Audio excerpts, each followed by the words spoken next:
सध्या भाजीपाला भरपूर महाग झालेला आहे आणि मार्केटमध्ये हव्या तशा भाज्या मिळत पण नाही आहेत. त्यातल्या त्यात घरी भाजीला काही नसेल किंवा अचानक जर पाहुणे आले तर बनवा ही झणझणीत अशी भाजी, जिचं वाटण आपल्याला भाजायची गरज नाही. झटपट असं वाटण पण तयार होते आणि भाजी पण खूप जबरदस्त अशी लागते. जेही पाहुणे मंडळी येईल किंवा घरचे जर खातील तर ते नक्की तुमची स्तुती करतच राहील. एवढी झणझणीत अशी भाजी लागते. तर वेळ न गमावता रेसिपीला सुरुवात करूया. सुरुवात करण्याआधी तुम्ही जर ही रेसिपी फेसबुकवर बघत असाल तर माझ्या पेजला फॉलो करा आणि यूट्यूबवर बघत असाल तर माझ्या चॅनलला सबस्क्राईब करा. त्याचबरोबर लाईक, शेअर आणि कमेंट नक्की करा आणि व्हिडिओ पूर्ण बघा. हॅलो फ्रेंड्स, मी लतिकाच किचनमध्ये तुमचं स्वागत आहे. इथे मिक्सरचं पॉट घेतलेला आहे आणि थोडंसं खोबरं घेतलेलं आहे. हे सुक्कं खोबरं आहे. तुम्ही सुक्या खोबऱ्याऐवजी ओलं खोबरंसुद्धा वापरू शकता किंवा खोबऱ्याचा केस असेल तोसुद्धा वापरू शकता. त्यानंतर इथे 1.5 इंच मी आल्याचा तुकडा घेतलेला आहे. 7-8 लसणाच्या पाकळ्या घेतलेल्या आहे आणि आता याला आपल्याला बारीक करून घ्यायचं आहे. फक्त एवढंच वाटण लागतं, या व्यतिरिक्त आपल्याला वाटण लागत नाही. हे बारीक करून घेते आहे. तोपर्यंत इकडे कढईत तेल घातलेलं आहे. 2 माप मी तेल घातलेलं आहे. तेल तुमच्या हिशोबाने, तुम्ही जसं तर्रीवाला खात असाल किंवा कमी खात असाल त्या हिशोबाने तुम्ही कमी जास्त करू शकता. तर 2 चमचे तेल टाकल्यानंतर इथे मी मूग डाळीच्या वड्या म्हणजे सांडगे हे भाजून घेते. म्हणजे याचा कच्चा फ्लेवर निघून जातो आणि खूप छान अशी भाजी, टेस्टी, खूप चविष्ट अशी भाजी लागते. तर ही मुगवडीचीच भाजी आहे. अगदी मसालेदार, कमी वेळात खूप छान लागणारी. तर अशी ब्राऊन होतपर्यंत भाजून घ्यायची आपल्याला. याला आता मी काढून घेते आहे पूर्ण आणि त्याच कढईत परत तेल घालते आहे. तर आता पहिल्यांदा मी पूर्ण वड्या काढून घेते. जास्त करपू द्यायच्या नाही.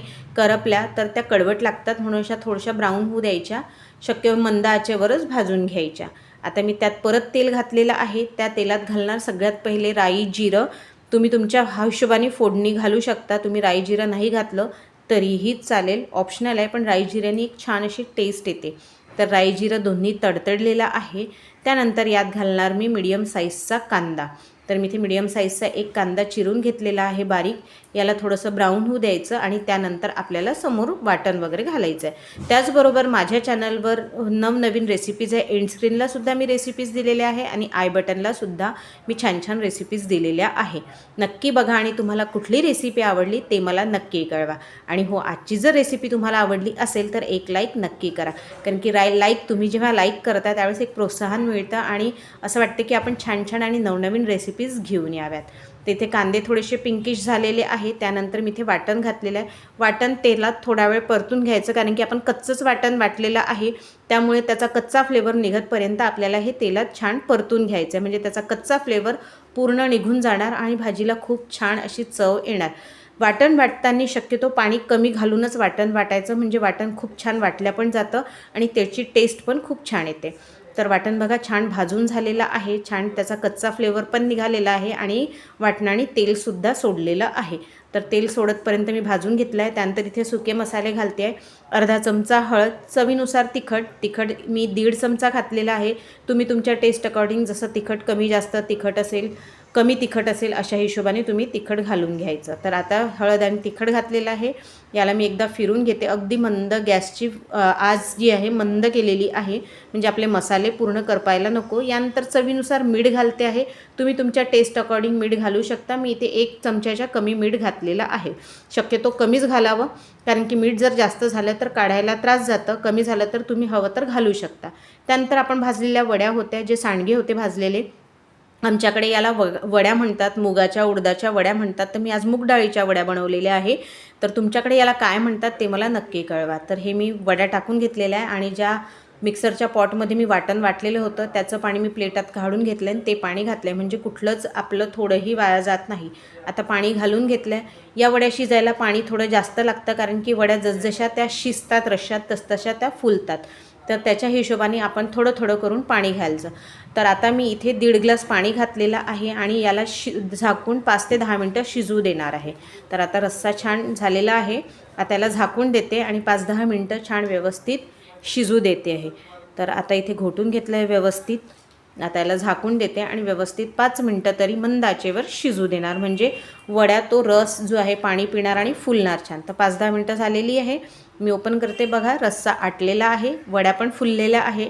यात मला वड्या अजून फुलणार म्हणून मी अजून थोडं पाणी घालून घेणार आणि याला अजून 5 मिनटं झाकून शिजवणार. तर याला वड्यांना पाणी भरपूर लागतं शिजायला, पण भाजी खूप छान लागतात. अगदी लहान मुलंसुद्धा आवडीने खातात. तर एकदा आपल्याला शिजली की नाही बघायची आहे. तर वड्या थोड्या शिजल्या आहे, 20% शिजायच्या, 80% शिजलेल्या आहे.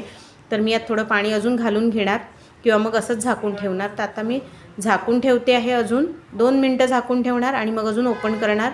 2 मिनटानंतर मी परत ओपन करते आहे. तर आता इथे बघा मस्त असा रस्सा सुकलेला आहे, पण रस्सा हवा असतो या भाजीला. रस्स्याशिवाय भाजीची चव येत नाही. तर ह्या छान वड्या फुललेल्या आहे. तर आता यात मी थोडं कोथिंबीर घालणार. कोथिंबीर या रश्श्यात जेव्हा शिजतं त्यावेळेस कोथिंबीरची पण चव त्या रश्श्याला लागते आणि चव खूप छान लागते.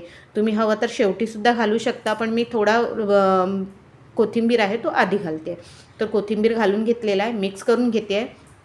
त्यानंतर अजून अर्धा ते 1 ग्लास पाणी घालते. मला जसा रस्सा पातळ घट्ट हवा आहे त्या हिशोबाने, तर मला थोडं पातळ भाजी हवी आहे म्हणून मी पाणी घातलेलं आहे आणि याला छान उकळू दिले. बघा मस्त अशी तर्री आलेली आहे. आता याला आपण सर्व करून घेऊया.